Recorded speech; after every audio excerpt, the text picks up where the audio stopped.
Здравствуйте, дорогие зрители! Продолжаем онлайн-проект «История одного экспоната». Речь пойдет о детской колыбели.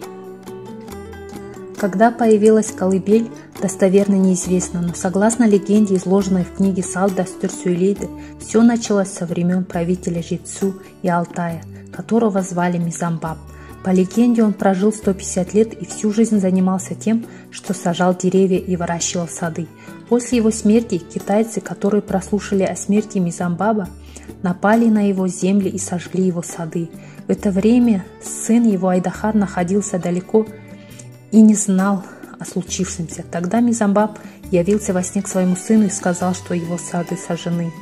Айдахар прибыл на место и увидел печальную картину. На земле лежали лишь искривленные ветви таволги, которые он забрал с собой. Однажды маленькая дочь Айдахара сильно плакала и никак не успокаивалась. Отец, не выдержав детского плача, вышел из своего жилища и стал просить Аллаха о помощи. Когда он вернулся, то увидел, что неизвестный человек в белых одеяниях уложил малышку в ветви уцелевших таволги и укачивал ее. Когда Айдахар приблизился, неизвестный исчез. Он понял, это как указ от Аллаха, и соорудил первый бесик. В народе таволга считается священным деревом. Существует поверье, что дети, которые лежали в бесик, изготовленном из таволги, обладали богатырскими качествами. Бесик – понятие священное. Его нельзя сжечь, ибо считается, что род человека может на это прерваться. Если бесик не использовался, то его подвешивали над дверью дома. Пустой бесик нельзя качать, так как считается, что шайтан прячет своих детей в пустой колыбели. Бесик собирается из деревянных частей. Ручка, за которую подвешивали кроватку на верблюдов, называется белягаш. Белягаш соединяется с двух концов изогнутыми деревянными частями, которые называются бөген.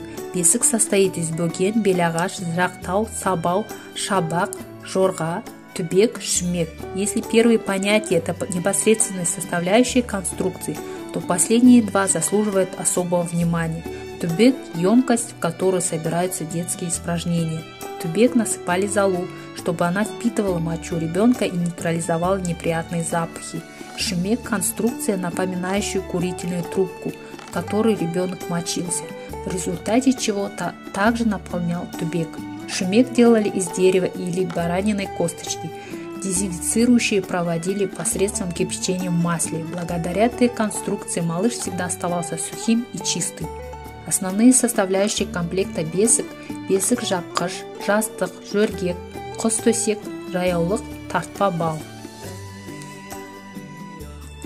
Как только ребенка укладывали, на бесик вешали 9 вещей – камчу, уздечку, чапан, полушубок, кебенек, чекмень и так далее. Считалось, что каждая вещь несет в себе символический посыл. Пусть будет батыром, смелым, человеком, думающим о своем народе. По этому поводу устраивался большой той, а в первый раз уложить ребенка в бесик поручалось влиятельной женщине в ауле.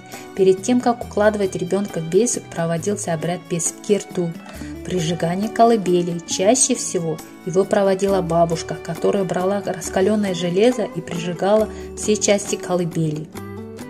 Также выполнялся обряд бесик-аластау. В посуде поджигали пучок травы адраспан. Во время обряда она должна была повторять слова «Алас, Алас», «Құдайым тіл көзден сақтай гөр», «Тфу-тфу». На ручки бесик, белягаш подвешивали пучок совиных перьев или коготь волка. На ребенка надевали тумар, на лоб ребенка мазали сажу со дна казана. Считалось, что все это оберегает ребенка от сглаза и нечистой силы. Родители не могли просто так уложить ребенка в бесик. Это был целый обряд.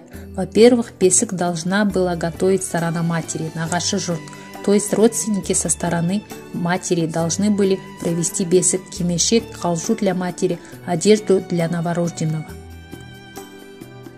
По легенде, данный экспонат изготовлен в 1941 году в семье Кали Мукатовой, учителя арабской грамоты и супругой Гали Сыздыковой, многодетной матери. В этой колыбели они укачивали 12 детей, 13 внуков и 3 правнуков. Семейную реликвию в Акмолинский областной историко-краеведческий музей сдал житель города Кокштал, Мукатов Сембек Калиулов, 1932 года рождения, хирург-онколог высшей категории. Дорогие друзья, в следующем выпуске я расскажу вам о деревянной посуде Астал. До новых встреч!